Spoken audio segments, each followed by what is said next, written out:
Ilang flight sa Amerika naantala dahil sa aberya sa isang eroplano ng Alaska Airlines at 5 bata kabilang sa mga nasawi sa panibagong missile strike ng Russia sa Ukraine. Si Joy Salamatin sa sentro ng balita. 11 individual ang nasawi matapos ang missile strike ng Russia sa Donetsk region ng Ukraine. Kabilang sa mga nasawi ang 5 bata.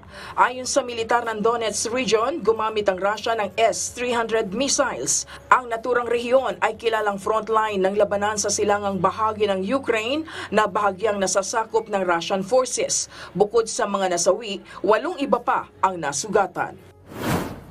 Maraming flights sa Amerika ang naantala matapos mag-emergency landing ang isang Boeing 737 MAX 9 ng Alaska Airlines. Bigla na lang kasing nilipad ang panel at bintana ng naturang eroplano, dahilan para pansamantalang hindi ipagamit ang naturang eroplano habang nagpapatuloy ang investigasyon.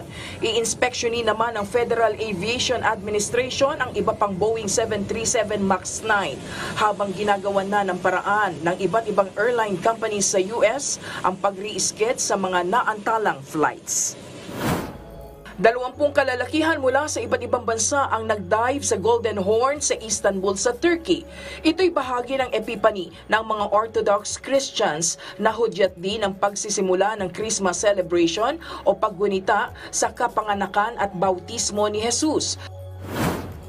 Ilang natatanging personalidad at mga pelikula ang binigyang pagkilala sa prestiyosong Golden Globes Awards 2024. Una na riyan ang pelikulang Barbie na nanalo ng Cinematic and Box Office Achievement Award. Habang nakuha rin ang naturang pelikula ang Best Song sa hit nitong What Was I Made For ni Billie Eilish. Nakuha ng pelikulang Oppenheimer ang Best Picture Drama. Habang wagi bilang Best Supporting Male Actor para sa naturang movie si Robert Downey Jr. Best Drama Series naman ang Succession. Best Limited Series, Anthology Series or Television Motion Picture ang Beef. Habang nahakot ng lead actors nito na sina Ali Wong at Steven Yeun ang Best Female at Male Actor Awards sa naturang category. Best Female Actor naman sa Musical Comedy category si Emma Stone sa pelikulang Poor Things. Samantala, present din sa naturang award show ang ilang malalaking pangalan gaya ni Taylor Swift, Selena Gomez, Dua Lipa, Emma Stone, Jennifer Aniston at Natalie Portman. Gumawa naman ang history ang Phil-Am comedian na si Jokoy bilang kauna-unahang Phil-Am na mag-host ng naturang award show. Joy Salamatin para sa Bayan.